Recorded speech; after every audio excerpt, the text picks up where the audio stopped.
In our package tonight, Akwa Ibom Broadcasting Corporation felicitates governor's wife, pledges to amplify reach, impact of GIFA through its platforms. Unified academic calendar for schools, state government declares Thursday, Friday midterm break for primary, secondary and technical schools. Directorate of State Security threatened organized labor ever planned protest as labor remains deviant. Plus, Chief of Defense Staff warns those calling for coup over current economic hardship, says military is out to defend democracy. We have details of these and other stories in a moment.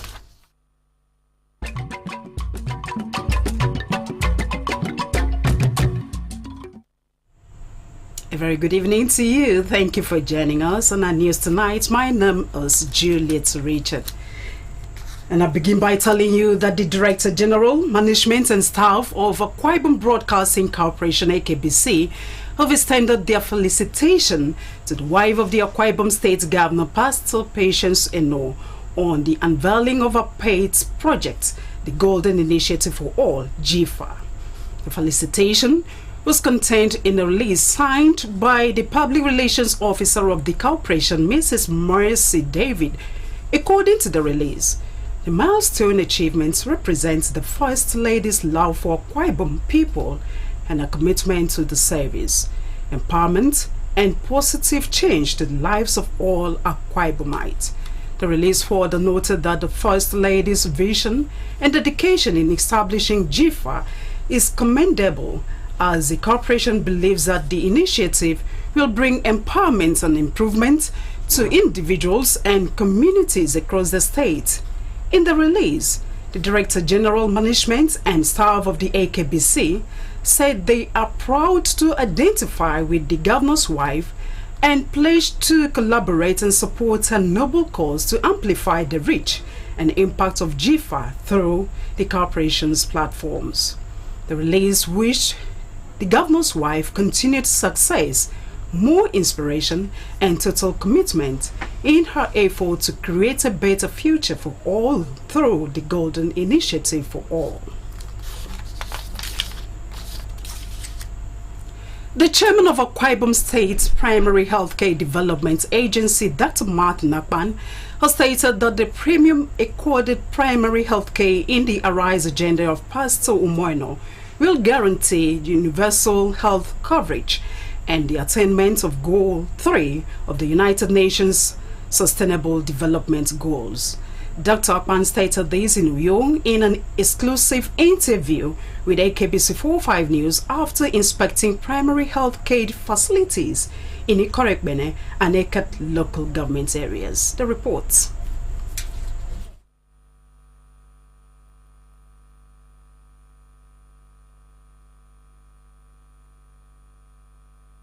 Dr. Martin Akpan lauded the state governor, Pastor Moino, for what he termed taking bold steps to address the issue of primary health care with the construction of new health centers in various parts of the state, in addition to a firm commitment to build more primary health centers in all parts of the state. The governor has already answered that question because he's working very hard to ensure that most of those centers are in their proper places. We started the construction of new health centers in the states. For instance, when we went to Ibesi Kwasutan, Ikori War, we discovered the health center there was in a village council, village hall. And so the governor quickly moved in. And today we have a modern health center that's been constructed for them. So that goes to other places. For instance, I understand even Arika, work has started.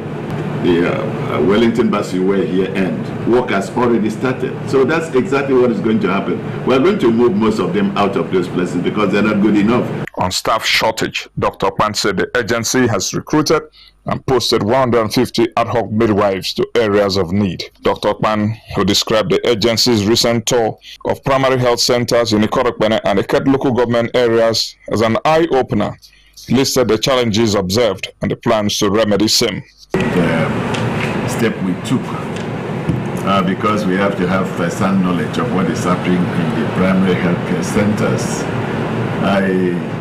I want to follow in the footsteps of my governor, Pastor Moino.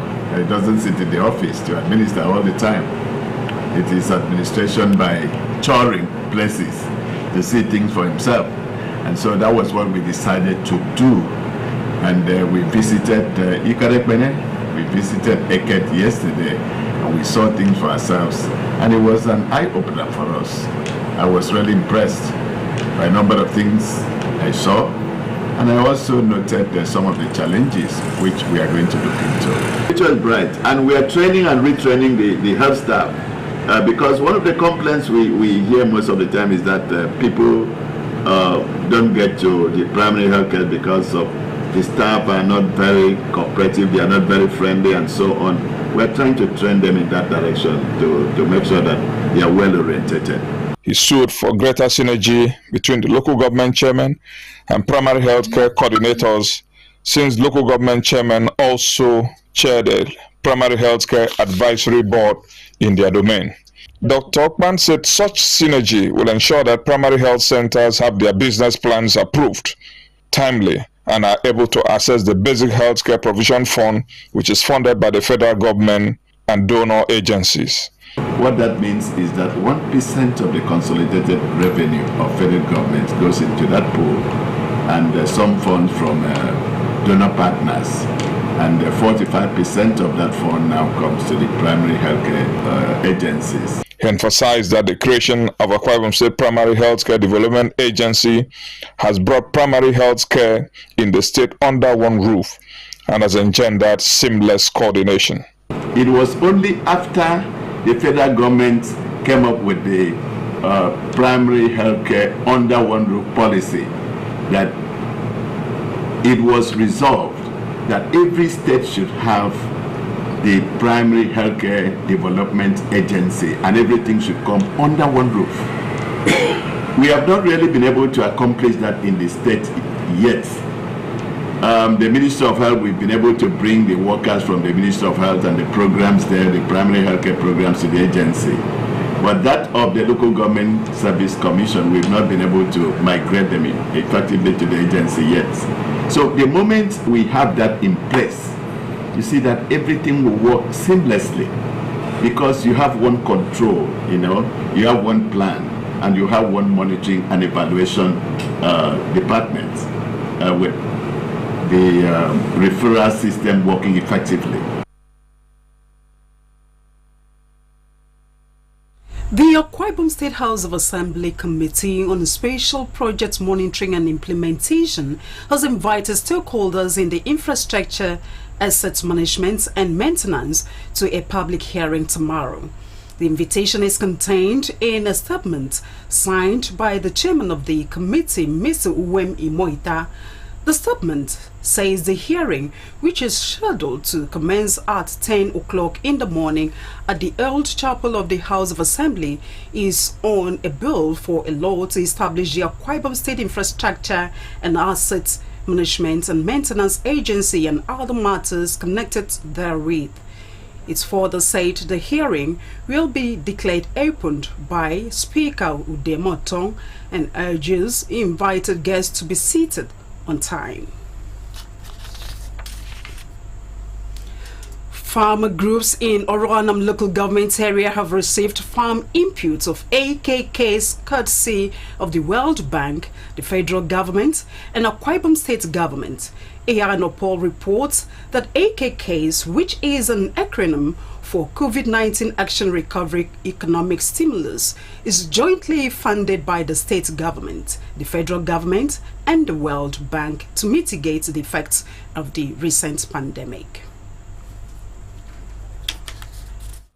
The inputs were handed out by the Commissioner for Agriculture and Rural Development, Dr. Ofiong Ofor, who reiterated government's preparedness to boost crop and livestock production. Ofor, represented by the head AKK's Results Area 2, Mr. Richard Sam, encouraged beneficiaries to harness the inputs in order to obtain bountiful yields and help in reducing the current high prices of food items. She informed them that in line with the guidelines of the AKK's Phase 2 program, will monitor the progress of the farms or small-scale enterprises. In my experience, COVID some 2 years back,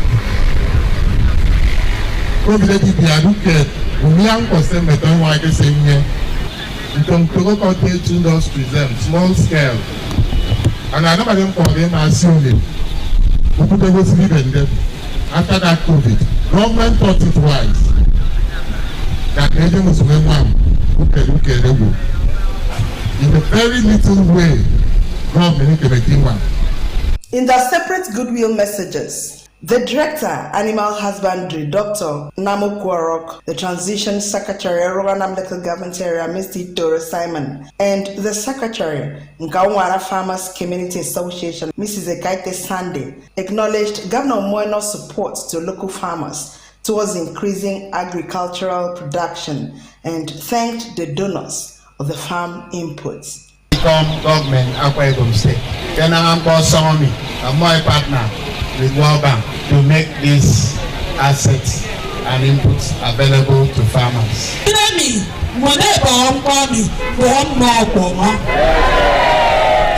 we all know, as a farmer, if you are a good farmer, you can then live on this and live better and bring up your family to a better stage. A technical officer in the ministry, Mr. Lafobot, refreshed the minds of the farmers on poultry farming techniques and provided answers to questions raised by the beneficiaries. Because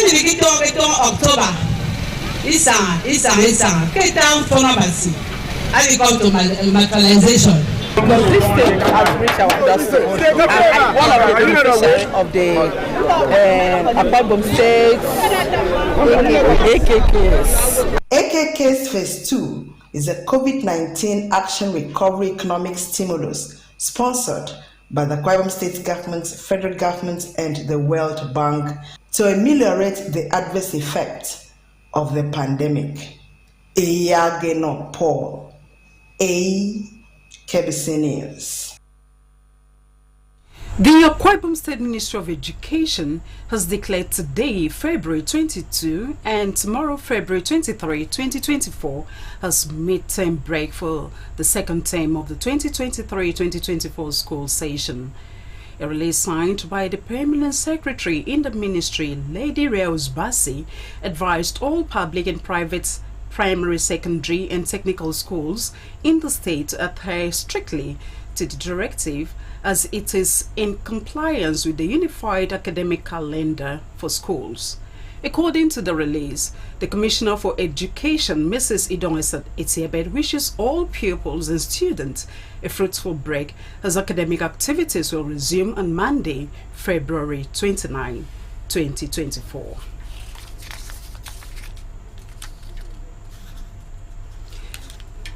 Just after the break, economic crisis, US-based NGO reaches out to Akwa Ibom widows with cash. Details of this after the break. Stay with us.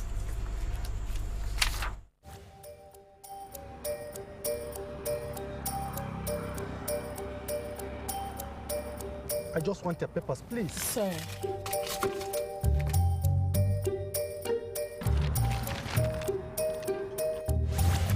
Salary don't enter.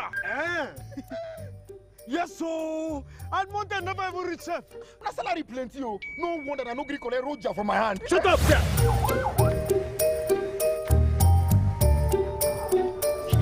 I'm here to bail my younger brother.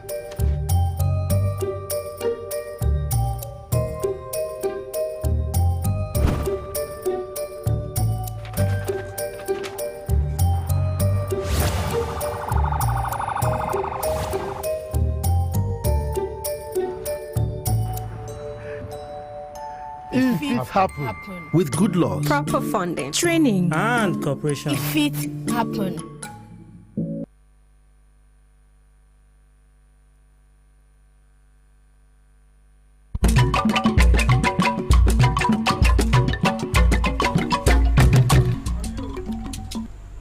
Good to have you back. We bring you the rest of our stories. A US-based NGO, Kindest Heart Sisters, has gifted cash to 100 widows selected from all the local government areas of the state to support their businesses amidst the current economic crisis. The event took place at MGM Hotels and Suites, Uyo, and had in attendance the Commissioner for Women Affairs and Social Welfare, Dr. Ine Adiakpan, among other dignitaries. Mercy Ekere reports. Kindest Heart Sisters is made up of California-based Akwa Ibom women. The group, founded in 2016, has been involved in women and youth empowerment in a bid to add value to lives. The president, Kindest Heart Sisters, Dr. Itawan James, said the decision to support the widows was born out of knowledge that an empowered woman is a blessing to her family, especially with their vulnerable state and the global financial crisis. She urged the women to make good use of the donation, praying God to bless their endeavors.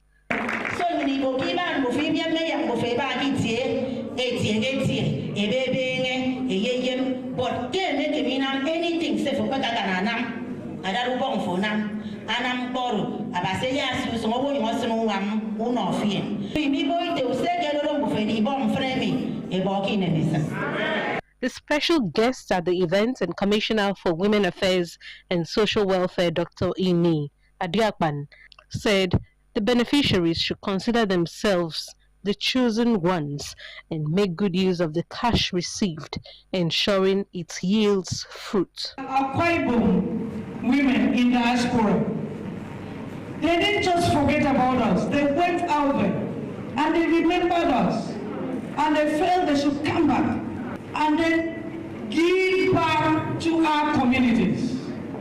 And they didn't just say they will give to anybody. They thought of the widows. And these are the vulnerable women.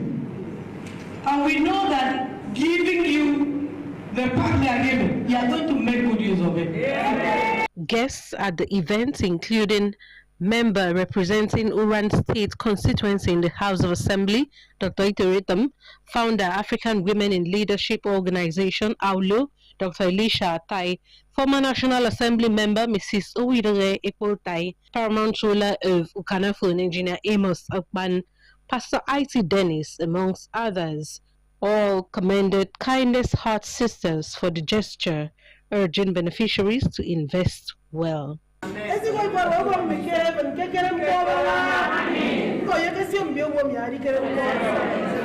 I'm happy for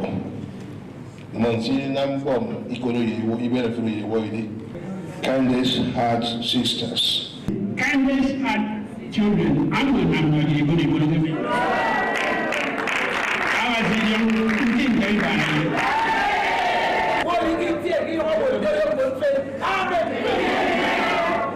You already come the Kindest Heart Sisters.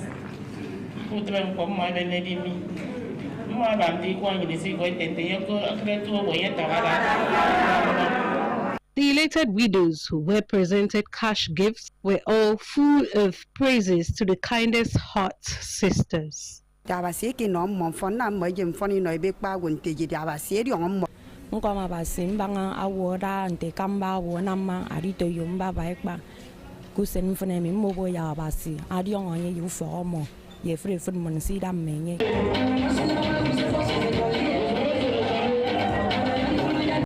Mercy Kere, AKBC News. Bush burning is the practice of setting fire to farmland or vegetation intentionally or accidentally, mostly during the dry season. As farmers take advantage of the dry spell to prepare their farmlands for planting while awaiting the outset of the rains. AKBC environmental reporter Maggie Bam sought the views of farmers in the state and that of a soil scientist in the University of Uyo on the merit and demerit of bush burning. A lecturer in the Faculty of Agriculture, Dr. Emmanuel Bassi, said bush burning carried out for agricultural purposes goes with clearing of land and controlling pests in the hope of enhancing crop yields and soil fertility. The agriculturist further pointed out that bush burning is also used to drive out animals from their hiding places. Dr. Bassi explained that despite its seeming advantages, bush burning has many negative effects on the environment, human health and economy. He highlighted some of the disadvantages of bush burning to include air pollution, soil degradation, loss of biodiversity, greenhouse gas emissions, damage to infrastructure and livelihoods, as well as increased vulnerability to climate change. Burning has certain advantages and disadvantages. The advantages are that it will reduce the bulk of the trashes. That is the materials that they cut the tree cuttings, the stems. It will reduce that to ashes, thereby making the land available for them to cultivate.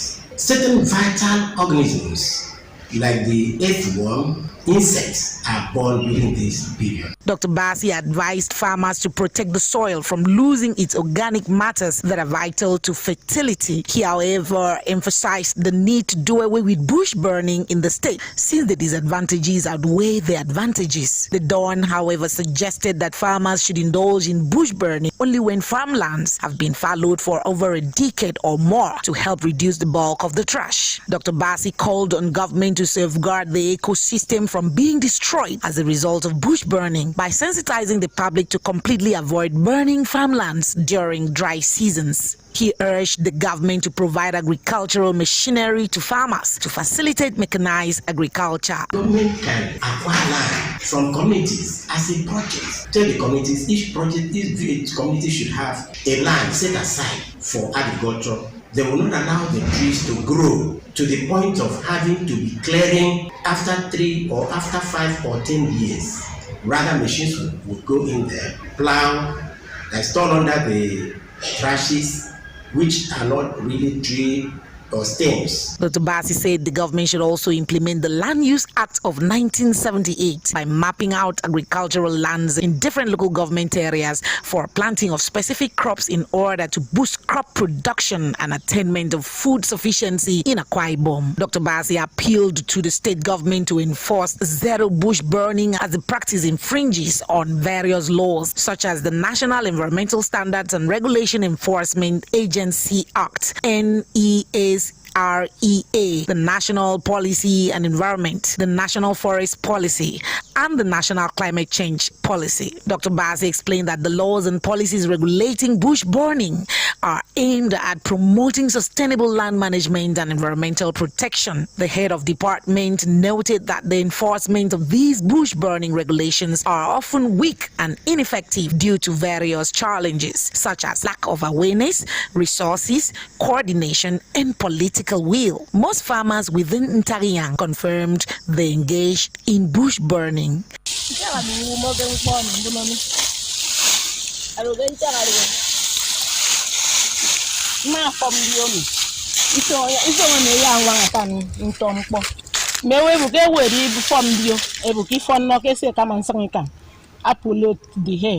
Mewi kan ne long akiti roba so mi mboke me ri fobonye iso ngome ya nwanga mi kan tom gbo kiti mi so ngoro akle nna mi nde ma toru ma fobonye ma nya tom gbo ndo mo mpo mero se ga nya fon temi nje mi tom gbo mi ngete temi temi ngwa ga nye puro ndi san kapa la shovel san iso ngoro kapa sinam ya menge popo fom ko mero da genge yibi tom mo ko agbro genge tom gbo nte ba oyiwa. Maggie Bam, AKBC News. All roads led to Ona local government weekend for the funeral of an octogenarian, the late Madam Esther Monday Ekwo. The funeral service, which held at Nongokwitina Community Secondary School, Ikotenbong, Ona local government area, was conducted by the Kwebu Church, Nigeria. Esther Morin reports. The Superintendent Pastor, Kwebu Church, Nigeria, Ikotenbong, Reverend Otto Abaselkman, who preached on the topic, "Where will I be when I die?" described the death of the righteous as rest from hard work. He urged all to live godly lives in order to be remembered by God. "Death of the righteous is asleep." The biography of the octogenarian, Madam Esther Monday Ekpo, read by her son, Mr. Nsika Ekpo, indicated that the deceased was a devout Christian who held firm to her faith till death. It also stated that she was sociable and well respected by those who came her way. Our mother was a very social person in the church, in the family, and even in the whole village. She was well respected in this community. She was very gracious, very generous, and willing to give to others that she don't even know. She was an amazing woman. The funeral featured testimonies, thanksgiving by the family, choral renditions, Kwebu Church Women Fellowship rites, and prayer for the bereaved family.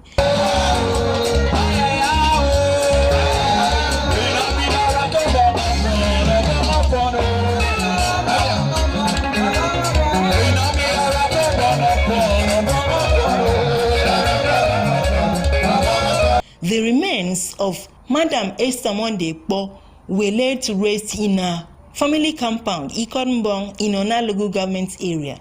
Some family members had this to say.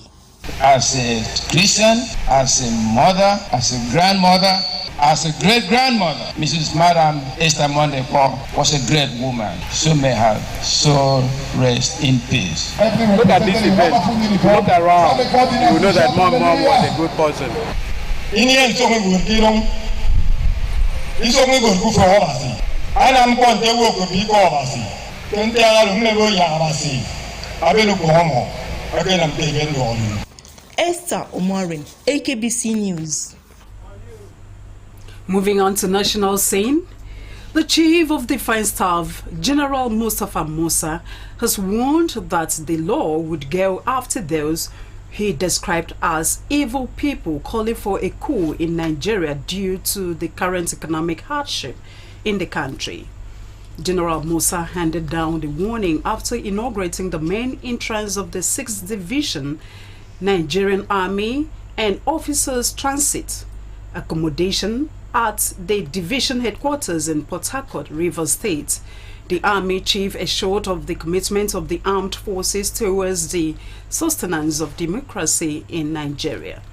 General Musa said, in quote, "Whoever is making that call does not love Nigeria.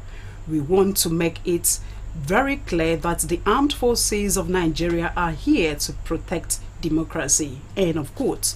The defense boss said the federal government is focused on addressing the current economic challenges in the country and appealed to Nigerians to exercise patience, ensuring that things will get better.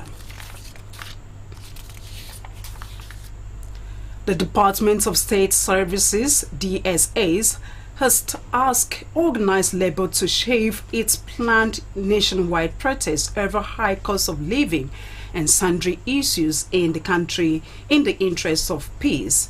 But the Nigerian Labour Congress, NLC, Tuesday date to DSAs to stop the protest, advising the secret police to face its job of providing credible intelligence to government on the devastating effects of the harsh economic policies. It will be recalled that organized labor had served the federal government a notice to embark on a 2-day protest between February 27 and 28 to protest the hardship which arose from fuel subsidy removal and flotation of the Naira by the present administration.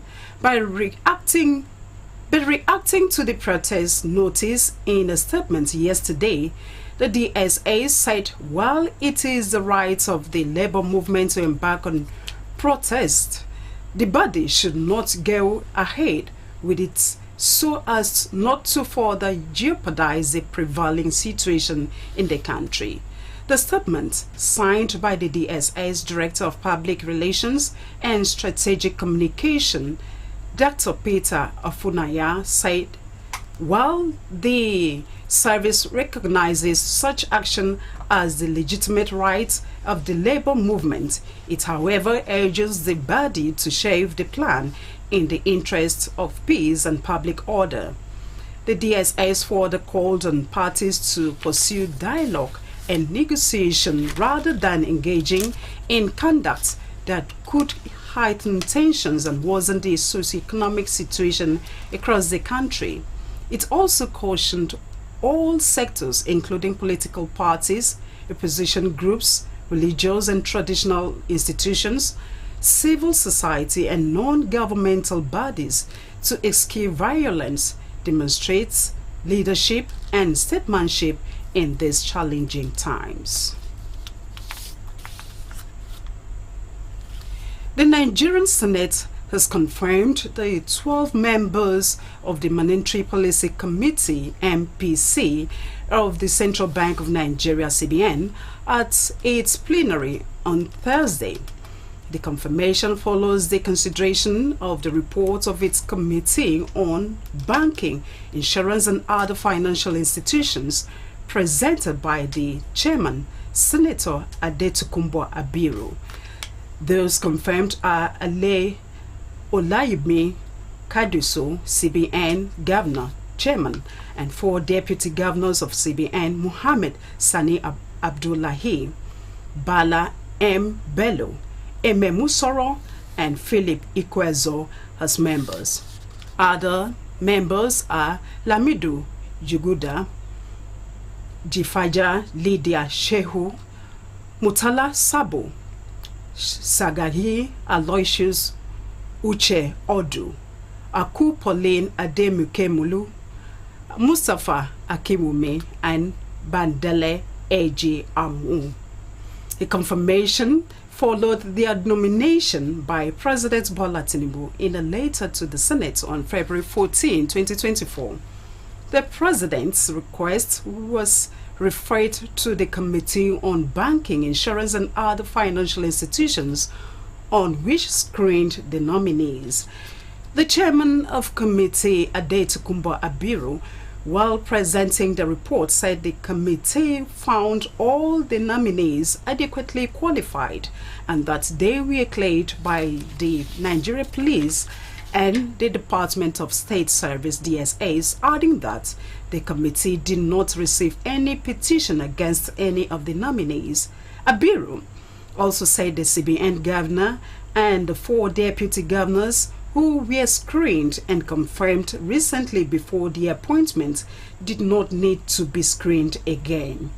The Senate's President Godswill Akpabio, in his remarks, congratulated those confirmed and urged them to use their wealth of experience in the financial sector to turn around monetary policy of the country, especially taking into consideration the current challenges facing the country. And that's our package tonight. Before we go, a quick look at the top stories. The Chief of Defense Staff, General Christopher Musa, has warned that the law would go after those he described as evil people calling for a coup in Nigeria due to the current economic hardship in the country. General Musa handed down the warning after inaugurating the main entrance of the 6th Division Nigerian Army and Officers Transit accommodation at the division headquarters in Port Harcourt, Rivers State. The